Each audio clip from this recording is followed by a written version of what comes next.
যেই ফেরেশতার একটা ডানার পাখাতে যদি বাড়ি দেয় পুরো পৃথিবী তছনছ হয়ে রেখে দেবে, এতটা শক্তিশালী করে সৃষ্টি করা হয়েছে। সেই ফেরেশতাকে পর্যন্ত আল্লাহ কি বলেছে, উসজুদ লি আদম, আদমকে সিজদা করে। একটা তুচ্ছ প্রাণী, কোন একজন ফেরেশতা বাকি ছিল? প্রত্যেকটা ফেরেশতা সিজদা করেছে। কোন অহংকার এটা করে?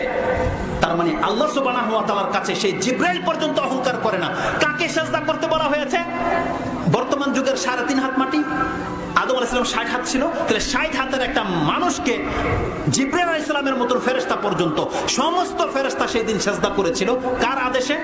আল্লাহর আদেশে। তার মানে যেই ব্যক্তি আল্লাহর আদেশকে ফলো করে সে অহংকার করে না। কিন্তু আপনাকে মাত্র 3.5 হাত মাটি করে আল্লাহ বানিয়েছে, কয়টা টাকার মালিক করে দিয়েছে, কয় শতাংশ জমির মালিক করে দিয়েছে আপনাকে, কতটা হ্যান্ডসাম করে দিয়েছে আপনাকে, আপনাকে কতটা পদ আল্লাহ দান করেছে, আর আপনি আল্লাহ সুবহানাহু ওয়া তাআলার সাথে অহংকার করেন। আপনাকে 5 বার বলা হয় হাইয়া আলাস সালাহ, তুমি সিজদা করো তোমার মালিককে। আরে জিবরাইল আলাইহিস সালামকে বলা হয়েছিল তুমি সিজদা করো মানুষকে, একটা অধম মানুষকে, তাই তারা করেছিল। আর আপনাকে আমাকে বলেছে তুমি তোমার মালিককে সিজদা করো। আপনি কত বড় অহংকারী হয়ে গেছেন যে আপনি আল্লাহকে সিজদা করেন না?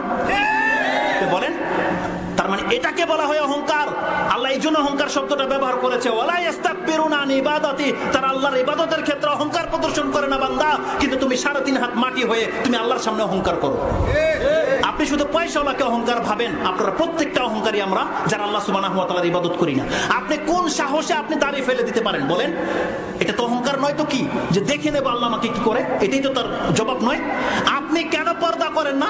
আপনি নির্ভীক হয়ে গেছেন আল্লাহ সুবহানাহু ওয়া তাআলার কাছ থেকে যে আল্লাহ আমাকে ধরে কেন নেয় না, এটাই তো ভেবেছেন। আপনি জানেন কেন আল্লাহ আপনাকে ধরে নেয়? পাপের কারণে। আল্লাহ সুবহানাহু ওয়া তাআলা বলছেন প্রত্যেকটা বস্তুকে আমি একটা নির্দিষ্ট সময় দিয়ে রেখেছি বান্দা। কোরআনের আরেক জায়গায় বলেছে এটা তোমার রবের দয়া মুহাম্মদ, তোমার রবের দয়া যে পাপের কারণে তৎমত তাদেরকে ধরা হয় না।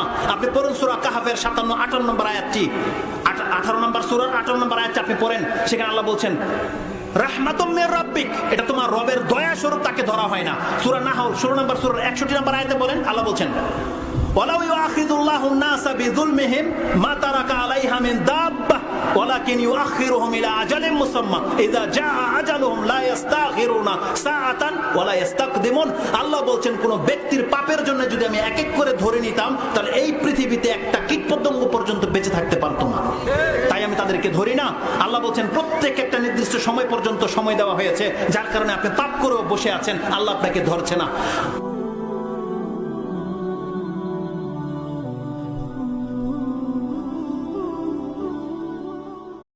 যেই ফেরেশতার একটা ডানার পাখাতে যদি বাড়ি দেয় পুরো পৃথিবী তছনছ হয়ে রেখে দেবে, এতটা শক্তিশালী করে সৃষ্টি করা হয়েছে। সেই ফেরেশতাকে পর্যন্ত আল্লাহ কি